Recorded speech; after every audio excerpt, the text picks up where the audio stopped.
Good morning. On behalf of the Horry County Museum Board, thank you for being here for today's ceremony.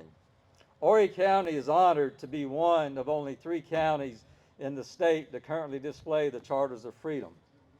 I was asked to talk about how the Charters of Freedom documents were significant to me personally. For me, I think about the last 4 letters in the word American. I-C-A-N, I can. I can because America is the land of opportunity. I can because our fundamental freedoms are guaranteed and protected in the Bill of Rights. I served 31 years in the United States military. When I was stationed in Columbia, South Carolina, I was on the way to work one day and I was listening to a Christian talk radio show. They were interviewing a man named Tom Grove. Tom Grove was a retired pastor and a prisoner of war in World War II. He was captured during the Battle of the Bulge. After the podcast, I called Mr. Grove and asked him if we could meet for lunch. I told him to learn more about his incredible story. About a week later, we met for lunch. As we sat down and talked, we talked about a lot of things that day, to include and confinement as a prisoner of war. I will never forget when Mr. Grove said, "To this day, I still find it hard to believe that I have the freedom to walk from one room into another room." He said, "Unless you've had your freedom taken away, you can never truly understand what it's like to lose your freedom and what it means to be free." At that particular time in my career, I had about 14 or 15 years in the Army. I thought I had a good understanding of what freedom was and what it means to be free.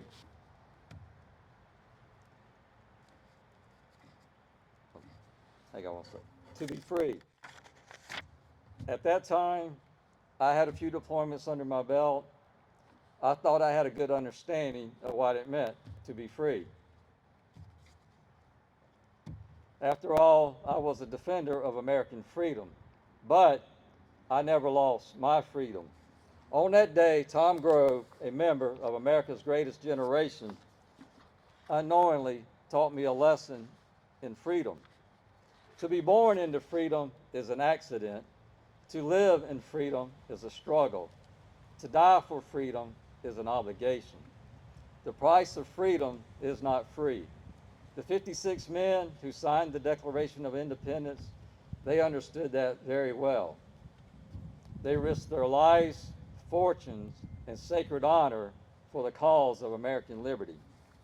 In 1967, in his inaugural address as governor of California, Ronald Reagan said, "Freedom is a fragile thing, and it's never more than one generation away from extinction." In 2005, the Consolidated Appropriations Act passed, mandating that every public school on September the 17th set aside a time to read and study the Constitution. Today, in 2025, 90% of the public schools do not do it. 90%.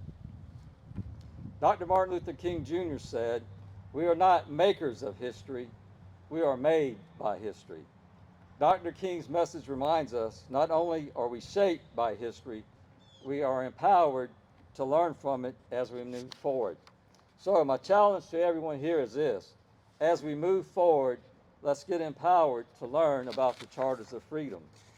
Visit the museum and learn about the pivotal role South Carolinians played in our nation's independence.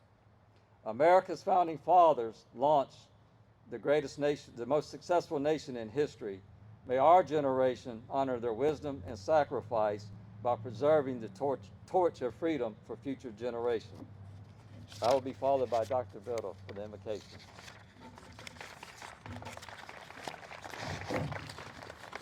Thank you.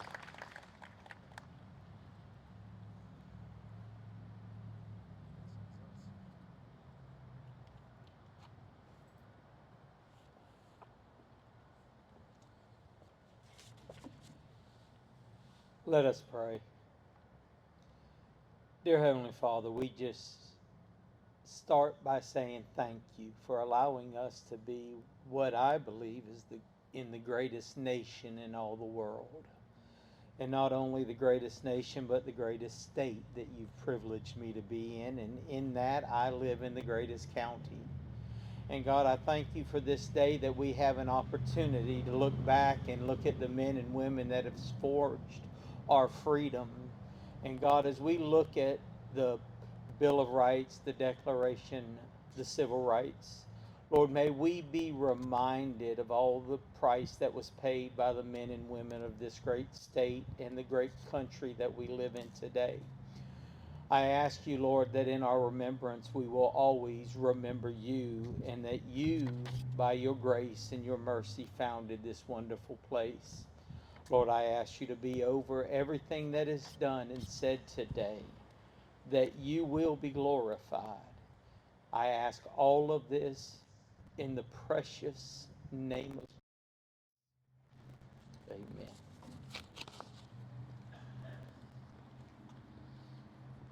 Since God is mentioned twice in the first two sentences of the Declaration of Independence, we thought we'd have two invocations. So let's pray again.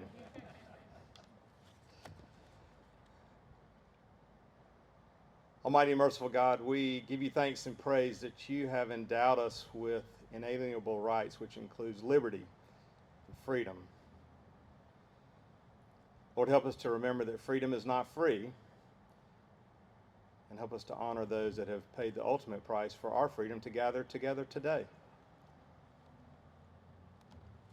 Lord, as your Apostle Paul reminds us that we are called to freedom, but we're not to use our freedom as an opportunity to satisfy the desires of the flesh, but to love and serve one another.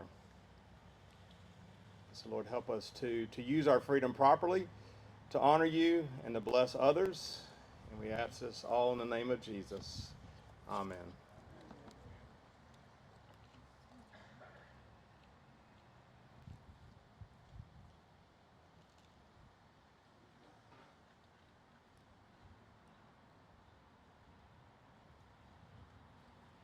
Color guard, host the colors!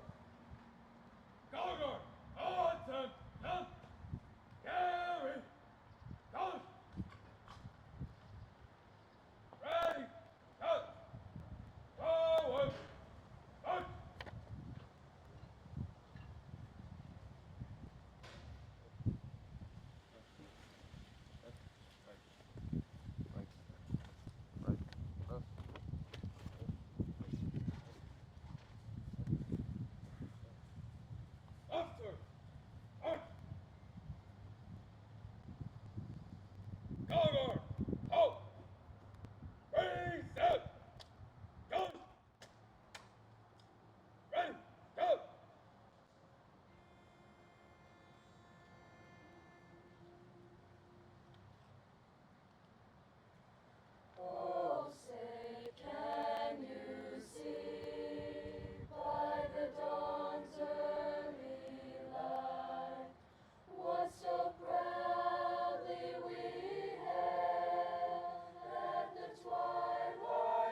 Ladies and gentlemen, may I take a moment to remind you that in light of this solemn occasion, as we say the Pledge of Allegiance to our flag, please be reminded there is no comma in one nation under God.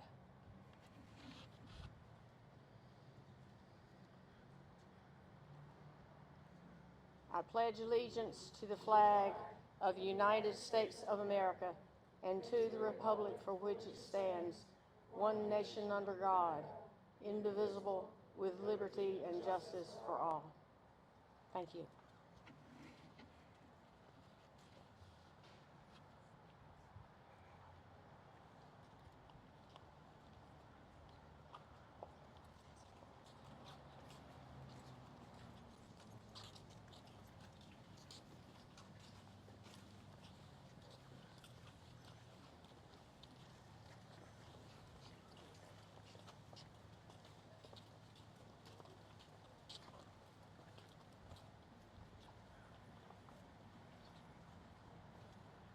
Please be seated. Good morning. It's a pleasure to be here with you. It's an honor and a privilege as we come to dedicate this exhibit to the people of Horry County, as well as to the Horry County Museum in the city of Conway. It's a pleasure to be here with you. We want to just hope and pray that this exhibit reminds us of the foundation for which this country was formed, and hopefully inspire us to adopt and take that same sacred honor that our forefathers did and use that today in our society. I think that's something we are sorely missing in that regard. I want you just to recognize that this is the first installment, hopefully, of what we will celebrate in 2026 as we move into the America 250 and the Horry 225 celebrations as we come forward. It's now my honor to introduce to you Johnny Gardner, Chairman of Horry County Council. Well said, sir. Sacred honor. That is the theme for today, and well done. Thank you, everybody, for coming out. What a great honor. What a terrific honor it is to be here. What a wonderful, wonderful, I don't know what, I'm kind of losing my words here. What a wonderful project that we have. I remember when we did the groundbreaking for it, which seems just to be a couple days ago. I could not think of a better place to have it than here in Conway, the county seat of Horry County. I believe I said back then, if I didn't, I'm going to say it everywhere I go, Horry County, South Carolina won the Revolutionary War. If you look into it, you'll see that South Carolina has more battles and skirmishes and fights going on throughout the state and in Horry County especially than any other state. Massachusetts just spends more money on advertising than we do. And that's okay, because we're here. You know, Peter Horry was a fighter, and this county's named after him. And there's a lot of people walking around here that are direct ancestors of Peter Horry and the Jordans, and the names go on and on and on. And I'm almost speechless when I think about it, and when I think about this sacred honor.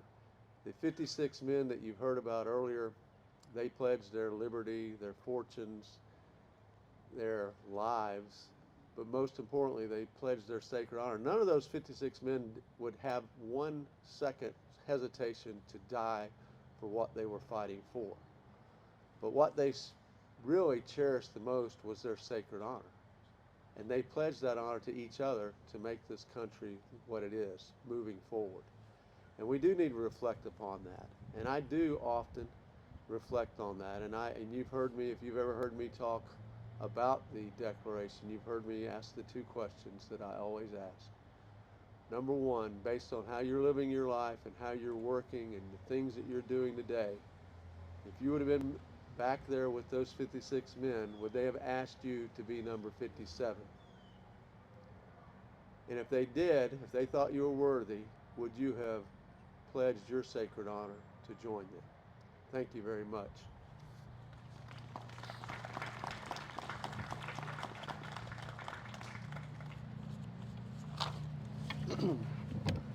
Good morning, ladies and gentlemen. Thank you. Thank you so much for being here. I was met by the information team when I got out of the car. I had a big plan for a big sermon, and I had my offering plates and they said, no, follow the script. So I will try. Replica displays of the foundational documents that started and continue to shape the United States of America right here in Halloween, South Carolina. In front of this impressive and storied educational facility, just imagine how important that is. This building was built around 1920 or no, like 11. The point of this is, when this building was built, half the crowd here couldn't vote, couldn't do a lot of other things. The documents behind us that are represented, they helped change all that. I appreciate all the work and how efficient that all this has come about from our staff, the workers, everyone. That's great government partnerships working together. The city of Halloween, Horry County, all the different groups working together to bring this. I've been around here a couple of times. As a matter of fact, I stopped last night just to look and ponder. These monuments are timeless, and they're right here in Horry County, thanks to a lot of great people who decided it was very important to have them here to stimulate education. And I look forward to coming by and seeing people standing out here looking at them, reading them, and then going in and spending the rest of the day in the library here in Halloween, South Carolina, just to enjoy our history. History is very important. History repeats itself. Let's learn from our history and continue to make it better. Thank you very much, and thank you, everyone.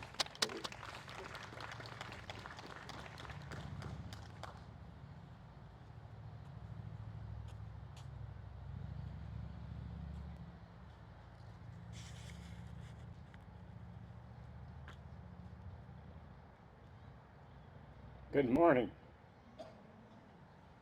If your eyes haven't watered thus far, your wood may be wet. We came here today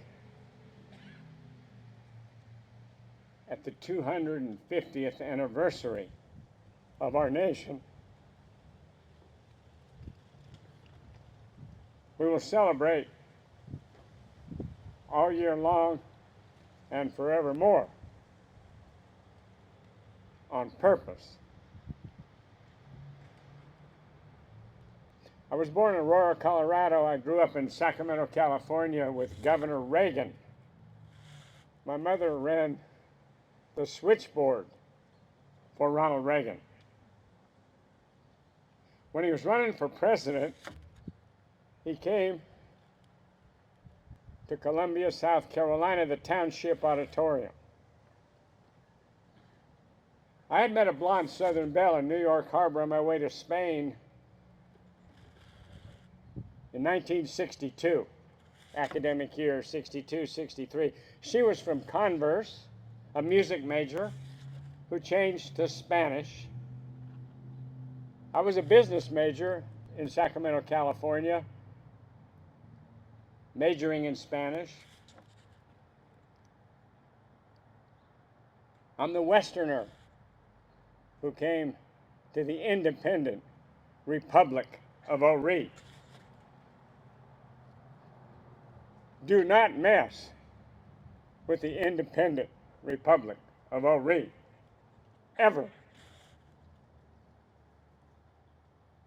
It's a powerful 8th original colony, full of history.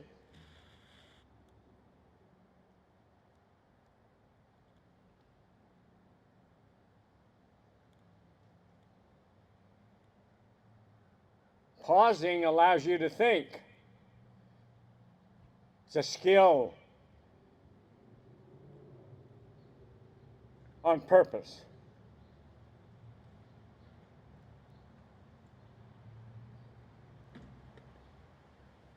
We are so glad you are here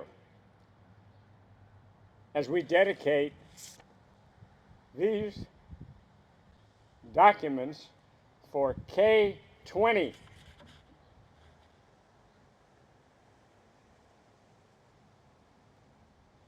I met this group in North Carolina because I was up there speaking about the foundation of our nation. And there they were. Today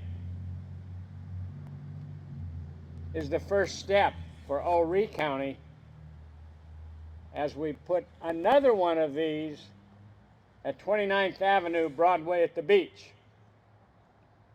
So we'll have two, one of few counties in the nation with two.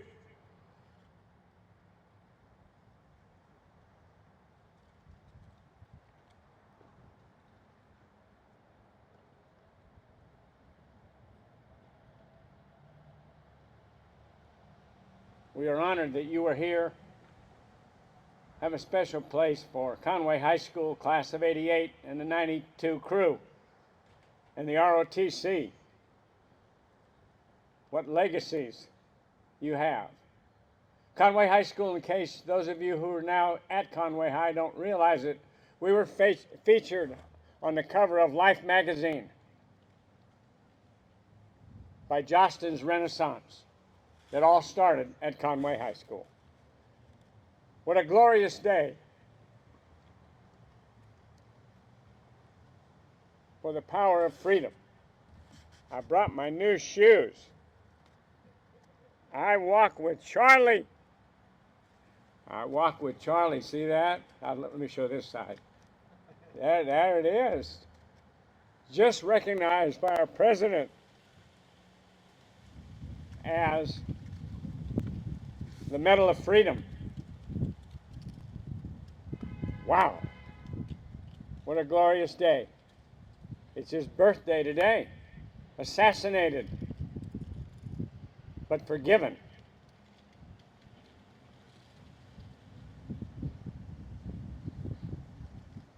We must carry on the legacy of our forefathers.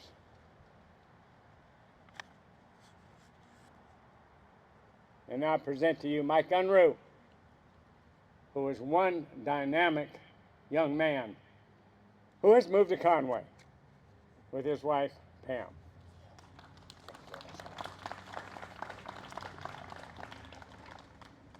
Thank you, Larry.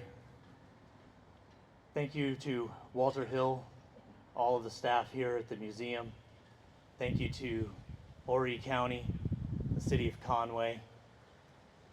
As Larry mentioned, he and I met a couple of years ago in North Carolina, which is where our educational nonprofit is based. And he said, he asked if we had one in South Carolina, and at that time we already had one near Columbia. He said, well, you need another one. I've got a great place for it to go. I was familiar with Conway because I'm an Army brat. I was born and raised at Fort Bragg, spent many fun memories down here in Horry County with my family through the years. And my wife and I decided to move back down here. And we live just 5 minutes away. Love the community, very glad to be part of it. And very glad that I moved down here at a time when I was working with Foundation Forward and Charters of Freedom.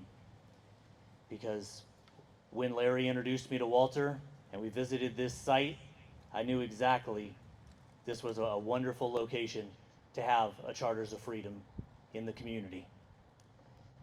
And I want to tell you a little bit more about that Charters of Freedom, about our team that is here with you today, and then I'll introduce our founder to be our keynote speaker today. So, before I begin that, I would like to ask every active duty military and armed services veteran to please stand or raise your hand if you're already standing.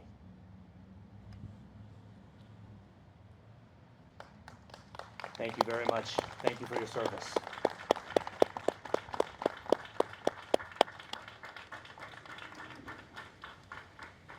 We appreciate you being here, and we encourage you to bring others with you.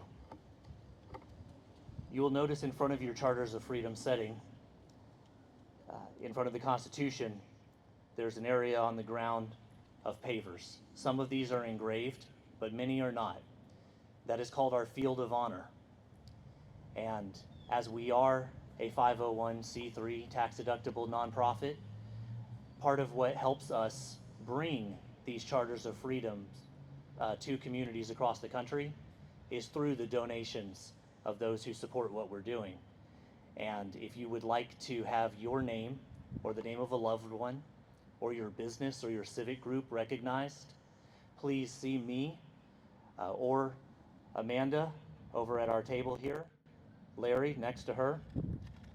You can see any of us after the event. We'd be happy to give you some more information on how you could do that. You'll notice that there is a donor pedestal at the end of the setting over there, and there are some engraved brass plaques on there. You could get one of those as a token of recognition as well.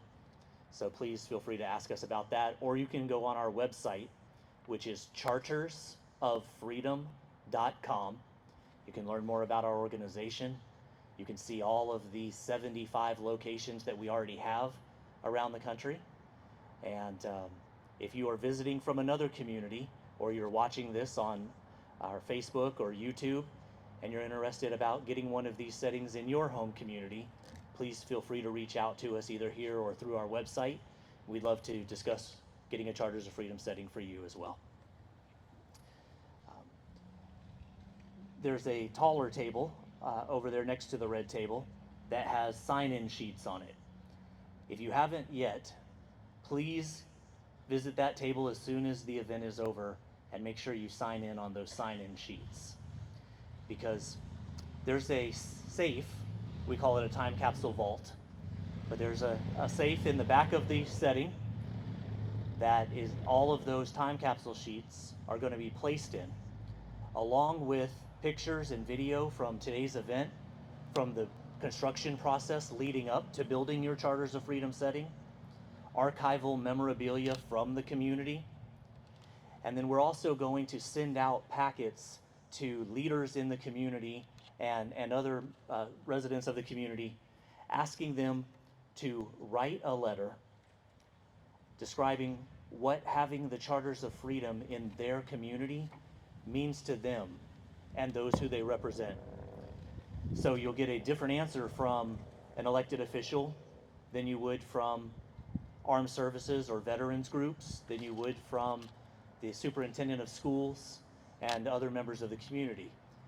And those opinions and feelings about what the Charters of Freedom mean to you and your community, that is an overall representation that will be included into the time capsule as well. So if you would like to receive one of those packets and send one of those letters to us, once again, please see one of the members of our staff or visit our website and send us an email after the event. We'd be happy to get one of those out to you. Now, you'll have a little bit of time to do that. The time capsule will not be sealed until sometime next year, and perfectly fitting with next year being America 250. So that'll be a follow-up to this event that you'll be able to seal the time capsule. And those time capsules, every setting that we've placed in the entire country, the time capsules will be opened on September 17th, Constitution Day, 2087, which will be the 300th anniversary of the Constitution. So September 18th, 2087. I would like for everyone to take a minute and put that in your Google Calendar right now, okay? Because I plan to be here, and I expect to see all of you here too, all right? So we have a common goal. I'm glad to see that there are many students and young people here today, because some of them might be the mayor or the council members or other community leaders who are opening that time capsule. And what a great honor it would be in 2087 to celebrate the 300th anniversary of our Constitution and see their names on those sign-in sheets, and your names, the names of their ancestors, the names of their community leaders. But that's not all. There will be a letter in there from our founder, Vance Patterson, asking the people in 2087 to celebrate that event, read those letters, but then take things from 2087 and place them into a second canister that will be provided in the safe, seal everything back up, and they'll be opened again on September 17th, 2187 for the 400th anniversary of the Constitution.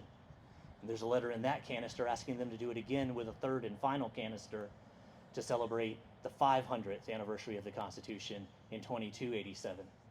So what you are a part of here today isn't just dedicating this Charters of Freedom setting. The letters and your names that will go in that and the pictures and videos, they are creating a legacy that are going to last for hundreds of years to come, that will represent your community on the 300th, 400th, and 500th anniversary of the Constitution. So if you have any business cards, if you have any pictures, anything that you want to also contribute to that time capsule, please see me after the event. I'll make sure to get that from you or make arrangements to pick it up from you in the future. Okay. So I did mention Amanda Coffey over here. She's by the taller table now. Please see her after the event, not only to sign the sign-in sheets, but there are also some goodies over there at the table, candy, flags, stickers, things that you could take home to the kids. Amanda is part of our construction crew that worked with your county maintenance department and other city and county officials to build this setting, to pour this sidewalk, and to make this setting as beautiful as it is today. Larry Coffey, another member of our construction crew, our construction manager there and construction coordinator. And you've probably seen them here, but if you love what you see here, please take a moment after the event to thank them. They've done a lot of hard work for this, and we truly appreciate them being a part of our organization. We also have our operations manager, Perry Snyder, over here by the speaker. Perry's also going to be in charge of our honorary cannoneers. So toward the end of Vance's speech, when he calls for the honorary cannoneers, please meet up with Perry. I will warn you in advance, these cannons are loud. They are made by Winchester. Okay. So when you start to hear the drum roll, get ready to plug your ears, okay? And with all of that being said, it is now my pleasure and honor to introduce the founder of our organization, today's keynote speaker, Mr. Vance Patterson.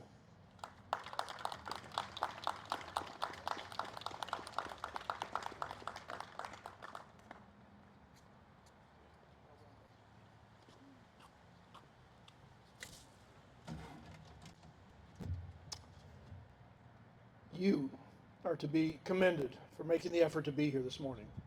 My question is, are you ready to be a part of history? Because we're going to dedicate your charters of freedom.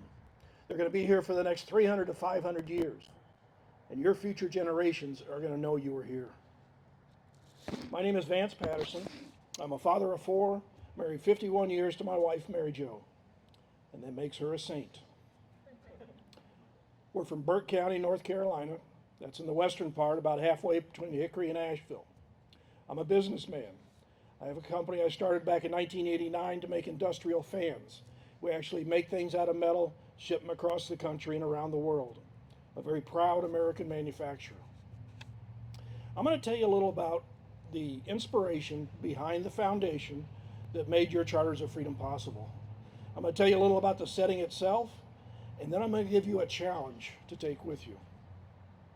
About 11 years ago, Mary Jo and I were up in Washington, D.C., and we decided to go over to the National Archives because we'd never seen the original documents of the Declaration of Independence and the U.S. Constitution. Well, we found ourselves wandering down these hallways looking at different displays, and then it opened up into this large room. We walked through these big bronze gates into this rotunda, and there were the founding documents on the other side. They're in chronological order. Declaration of Independence on the left, 4 pages of the Constitution in the middle, and the Bill of Rights on the right. And this is when we learned that these are known as the Charters of Freedom. Now, one of the things I liked, once you got in the rotunda, was that there were no lines. You just wandered around looking at different exhibits, and then when you got a chance, you stepped up to see the documents. And I will never forget the first time I saw the Declaration of Independence, something our founding fathers had actually penned. And then looked down and saw their signatures. Thomas Jefferson, Benjamin Franklin, John Adams, Rutledge, Wilson, and the others. I just got goosebumps. And then we moved over and saw the first page of the Constitution. And those 3 words, we the people. I actually got a lump in my throat. Mary Jo was wiping tears out of her eyes. It was really an emotional experience for us. Well, the following year, back in Burke County, I got to thinking about that experience and wondered what if I could bring that to the citizens of Burke County. So I told Mary Jo about the thought, and she liked it, so we started working on a project. And it turned out to be an education project. And the scope was to design and build a replica of what's displayed in the rotunda, put it in a central location in Burke County. It had to have high visibility, high foot traffic, and easy access for school children and veterans. Well, it took us over 2 years to get this done, even though it was a gift from Mary Jo and I to the county. But after a late night joint session between the Burke County Commissioners and the Morganton City Council, they finally agreed to accept the gift and give us a suitable location. Well, there was something we hadn't told anybody, and that's that we'd only seen these documents once. And there are no prints, no dimensions, no measurements, nothing available to the public. So the next morning, we got up, got in a car, drove back up to Washington, and now they won't let you take out a tape measure and start measuring a national monument. But we walked into the rotunda, Mary Jo went one way, and I went another. And I stepped up in front of the Constitution at the end, and I did this. And I was standing about in the middle. So I knew it was about 12 feet long. Meanwhile, Mary Jo was actually walking up to the documents, turning around, facing the audience, and marking on her body the different elevations. And then we left before anybody asked us what we were doing. So I tell people, while you're sitting here, it may not be exactly what's up in Washington. Keep in mind it's based on 2 paces of a short guy and 3 marks on my wife's body. We Carolinians have our ways. Well, on July 2nd, 2014, we dedicated the first Charters of Freedom setting outside of Washington, D.C., in downtown Morganton, North Carolina, on the historic Burke County Courthouse Green. The project was so well accepted, and we enjoyed it so much, we decided to do another one. And that one went in Cherokee County, town of Murphy, as far west in North Carolina as you can go. That was dedicated September 17th, 2014, Constitution Day. The third one went downtown Asheville in Buncombe County. Now, during this time, we decided to set up a 501c3, a foundation, because we knew we were going to be doing more. Foundation Forward has 3 principles. Number 1 is education. Education to preserve American history around the time of the founding of our country, and education in civics, so all will know how government is meant to serve and protect we the people, federal, state, and local. Number 2 is access. You see, not everybody can get up to Washington, D.C. to see the original documents. It took Mary Jo and I over 60 years to get up there the first time. So we want to provide access to these documents in a proper setting in the community. And number 3 is community. Having your Charters of Freedom here in Conway, South Carolina, gives your people a place where they can gather to celebrate, to honor, and to reflect. To date, we have gifted and dedicated 74 Charters of Freedom settings across the country. In North Carolina, South Carolina, Kentucky, Indiana, Illinois, Nebraska, Iowa, Missouri, Alabama, Virginia, New York, Florida, Nevada, as far west as Simi Valley, California. We did the Reagan Center last year. We did the Carter Center in Plains, Georgia last year, and as far north as Wasilla, Alaska. Yours is the 75th, and as Mike said, the 3rd here in South Carolina. So we're making progress here. Way to go. Now let me tell you a little about your setting. One of the things I learned in life is if you want a setting or a monument to last, you put more underground than above ground. This is not a tip-over monument. Your foundation goes down 3.5 feet. It is solid, reinforced poured concrete coming up into a solid core. Just the foundation and core of that centerpiece weighs over 38,000 pounds, over 19 tons. There are 6 documents displayed for the Charters of Freedom. Each is on a 1/4 inch etched bronze and weighs over 60 pounds. There's a medallion on the front, which is very special. The eagle represents the Declaration of Independence, proud, bold, defiant. There are 7 stars above the eagle, which represent the 7 articles of the United States Constitution. And there are 10 stars under the eagle, which represent the first approved 10 amendments, your Bill of Rights. Now, people ask us, why are we doing this? And we say, yes, it's very expensive, but we believe it's more important than money. We believe it gets us a direct link to our founding fathers by helping to preserve what it is they gave this country, a government to serve and protect. We learned that there were 4 founding fathers of education: Thomas Jefferson, Benjamin Franklin, John Adams, and James Madison. They believed that in order to have a free and independent society, you must understand how government works, that you cannot control what you do not understand. Thomas Jefferson said in 1789, whenever a people are well informed, they can be trusted with their own government. And James Madison, a 5-foot 4-inch virtual rock star, political rock star of his era, wrote in 1822, a people who mean to be their own governors must arm themselves with the power knowledge gives. You wouldn't believe how many people come up to us while we're building these and say, that's it? Just 4 pages to the Constitution? And we say, that's it. All of our laws and our government are based on those 4 pages. You wouldn't believe how many people don't know that the first 10 amendments are your Bill of Rights. I guarantee there are people learning that today. You see, education. Now, you may have noticed that I haven't been calling this a monument. The definition of a monument is a memorial to honor a person or an event. This is not a memorial. This is an active, hands-on educational supplement for your school's curriculum. Imagine, if you will, teachers bringing their 3rd, 4th, and 5th grade classes down here to your Charters of Freedom. While they're here, they'll learn a little about the history of the time, the founding fathers, the government, and local heroes. This is already happening in communities across the country. And the kids just love these field trips in an open air classroom where they can actually touch and see a part of history. There are 3,142 counties, boroughs, parishes, independent cities, census zones, and the District of Columbia in the United States. Our long-term goal is to place Charters of Freedom documents in each of those communities over the next 9 years.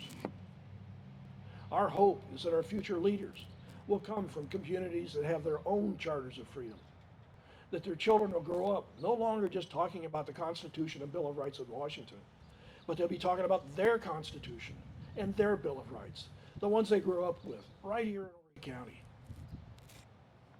Now, you've noticed, of course, there's another display on the end that is not part of the Charters of Freedom. As I would be making presentations across the Carolinas and across the country, sometimes after I get done, I'd get the question, well, what about the other amendments? And I knew what they were talking about, the 13th, 14th, and 15th. The 13th abolishes slavery, the 14th guarantees citizenship, and the 15th guarantees the right to vote. And I'd say, well, yes, those are very important, but they're not part of the Charters of Freedom, so they're not part of the gift. And sometimes the discussion that followed would get in the way of them accepting the gift. So I got to thinking, over the years, this has become much more than just about our experience up in Washington. It's about education. And people need to know that these amendments are in place. So I did some research and learned that there's never been a document displaying all of our civil rights amendments. Because you see, there's 2 more that need to be included. The 19th, which is women's suffrage, guaranteeing women the same rights as everybody else under the Constitution.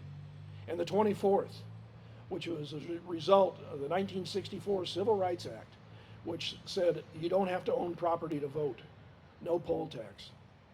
So I put together a rough document using Article 5 of the Constitution to help explain how the Constitution is meant to be amended. And I contracted with a nationally known calligraphy artist, John Stevens, out of Winston-Salem. And I told him I wanted to come up with a document similar to the Bill of Rights. So he researched the materials used in the 18th century, the writing styles, and the format. And it took him over 5 months, which, being an entrepreneur, I thought was a little bit long. But he came up with a true historic work of art. And that's what's on display here also, is your civil rights amendments. Now, I told you I was going to give you a challenge to take with you.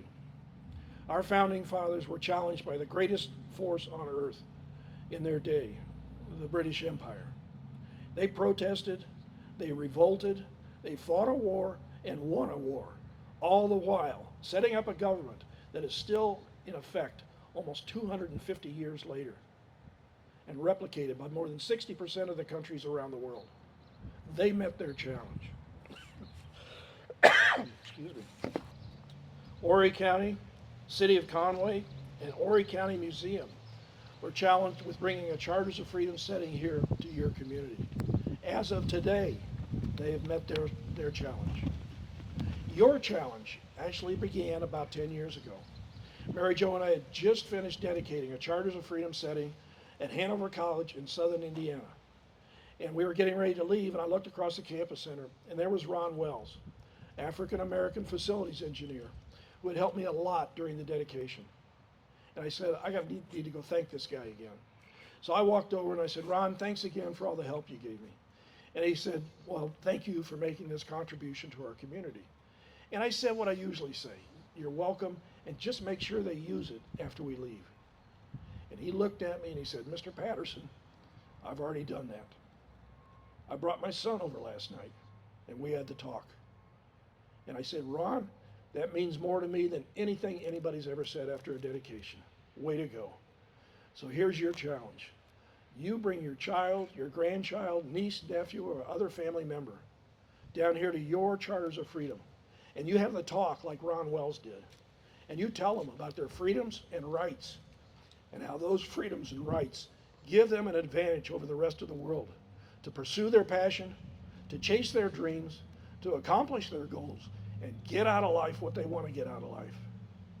You do that, and Mary Jo and I and Foundation Forward, as far as this gift is concerned, we'll call it even. Thank you.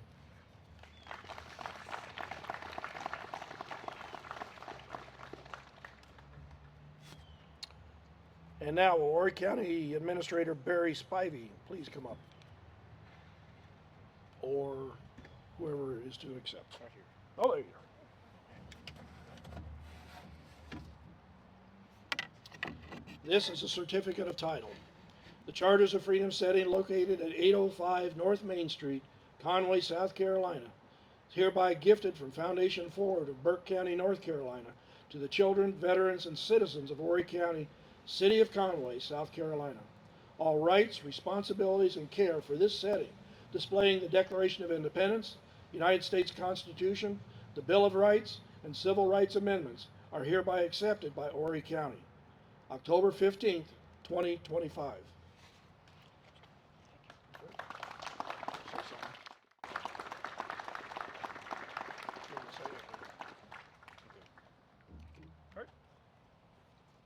All right, we've got just one more thing to do, and it's a lot of fun. We're going to do a cannon salute. So if all the cannoneers will report over to, excuse me, Command Sergeant Major Perry Snyder, U.S. Army retired, and if Gabriel Gilliard will come forward, he's our drummer today.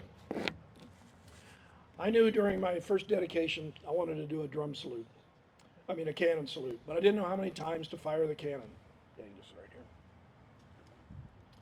You ready to be a part of history? All right, good. I knew I wanted to do a cannon salute, but I didn't know how many times to fire the cannon. I knew 21 wasn't right, so I did some research and learned that the cannon salute actually began back in the 1600s. And ships pulling into port would turn their cannons to sea and discharge them, showing the port that they were not a threat. Well, the port, having more cannon and more powder, would answer 7 in return. So somehow that comes out to 21. All right, I knew that wasn't right. And then I remembered I'd done business in Scotland and up in Edinburgh. And they had told me the story how the British liked the way that the Scottish, like the way the British marked the time of day at noon, they would fire 12 rounds so the ship's captains and the shop owners could set their clocks. Well, being Scottish, and that is my heritage, reasoned, why fire 12 rounds at noon when we could wait 1 hour and save 11 rounds? So there's an old howitzer in the old fort in Edinburgh, and they fire that every day at 1 o'clock so you can set your clock.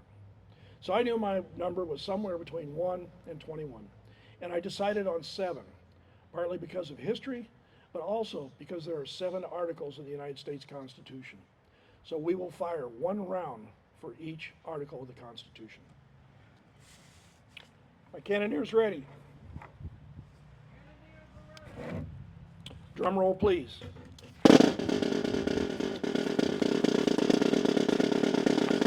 Article 1 defines the legislative branch, composed of the House of Representatives and the Senate. It describes their powers and responsibilities.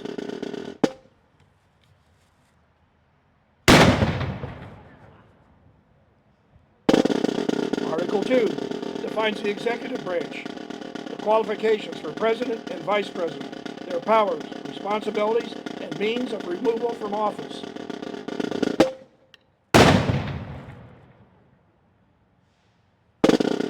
Article 3 sets up the judicial branch, the Supreme Court, and the lower court system. It protects the right of trial by jury and defines treason.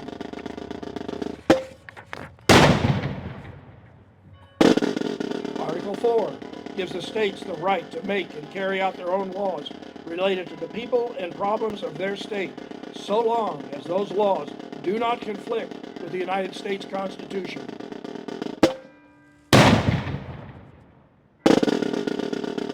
Article 5 outlines the process of amending the United States Constitution.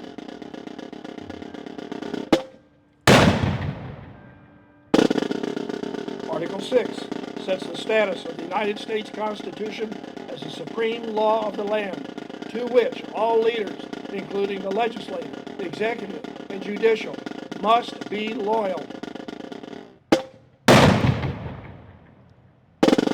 Article 7 addresses ratification, declares the United States Constitution shall take effect if 9 of 13 states ratify. Children, veterans, and all citizens of Horry County, I give you your charters of freedom. Right on. Wasn't that fun? Wasn't that fun?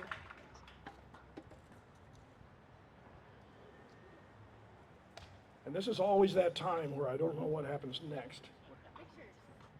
All right, I'll Oh, take here it we from go. here. There we go. Thank you very much, Vance. Ladies and gentlemen, thank you all for being here today. We really appreciate your attendance and your participation.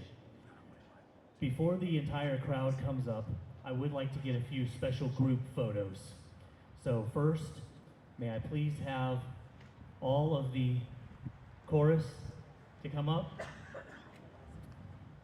Stand behind the setting. We're going to get a group photo there. After the chorus, I would like to get all of the speakers and those who participated in the event. So all of our honorary cannoneers, our ROTC color guard,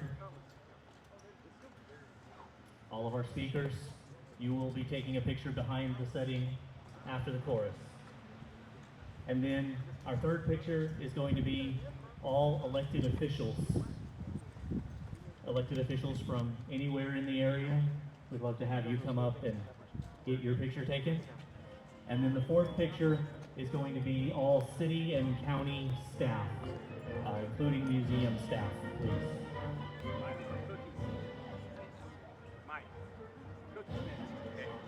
And after all of the pictures are taken, and you come up and look to